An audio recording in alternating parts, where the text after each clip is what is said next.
Hello guys, welcome back to the channel everyone. నిన్న తమిళ తలైవాస్ వాళ్ళ head కోచ్ని అఫీషియల్గా అనౌన్స్ చేయడం జరిగింది.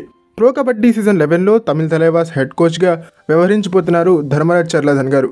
ధర్మరాజ్ చర్లాధన్ గారు ఒక ఎక్స్పీరియన్స్డ్ కోచ్ అని చెప్పాలి. దాంతోపాటుగా ప్రో కబడ్డీలో ఆడినటువంటి అనుభవం కూడా ఈయనకుందని చెప్పాలి. ఖచ్చితంగా తమిళ తలైవాస్ని ఉన్నత శిఖరాలకు చేరుస్తారని నేనైతే భావించడం జరుగుతోంది. ప్రో కబడ్డీ ఇనీషియల్ సీజన్స్లో బెంగళూరు బుల్స్కి, ఆ తర్వాత పాట్నా పైరేట్స్కి, ఆ తర్వాత పునిరి పల్టన్కి, ఆ తర్వాత యూముంబాకి, ఆ తర్వాత జైపూర్ పింక్ ప్యాంథర్స్కి, ఆ తర్వాత హర్యానా స్టీలర్స్కి కూడా ఆడినటువంటి అనుభవం ఉన్నటువంటి ప్లేయర్గా ఉన్నారు. తన గైడెన్స్ ప్లేయర్స్కి ఎంతో బాగా ఉపయోగపడనుంది. అండ్ మరోవైపు మన ఇండియన్ టీంని ఇంటర్నేషనల్ టోర్నమెంట్స్ ఆడడానికి వీలు లేకుండా బ్యాన్ చేసింది ఐకేఎఫ్.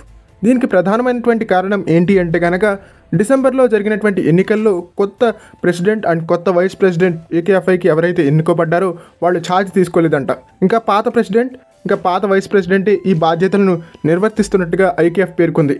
సో ఈ నేపథ్యంలో వాళ్ళు ఒక డిసిషన్ తీసుకున్నారు.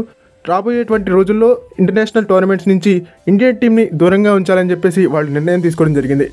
బట్ బేసిక్గా ఒక కబడ్డీ వరల్డ్ కప్కి కానీ ఒక ఇంటర్నేషనల్ టోర్నమెంట్కి కానీ ఇండియా నుంచి వచ్చేటువంటి వ్యూవర్షిప్పే బాగా ఎక్కువ అండ్ ఇండియాకి ఉండేటువంటి ఫ్యాన్ బేసే బాగా ఎక్కువ అండ్ గెలిచేటువంటి పాసిబిలిటీస్ కూడా ఇండియన్ టీంకి ఉంటాయని చెప్పాలి. బట్ ఇలాంటి డిసిషన్ అనేది డిసిప్లినరీ యాక్షన్ కిందకు వస్తుంది. ఎందుకంటే ఏదైతే అడ్మినిస్ట్రేటివ్ బోర్డుగా ఏర్పడిందో ఆ బోర్డు నిర్వర్తించాల్సినటువంటి బాధ్యతల్ని వేరే బోర్డు నిర్వర్తించడం ద్వారా ఖచ్చితంగా రాంగ్ సిగ్నల్స్ వెళ్తాయని చెప్పాలి ఇంటర్నేషనల్ పరంగా.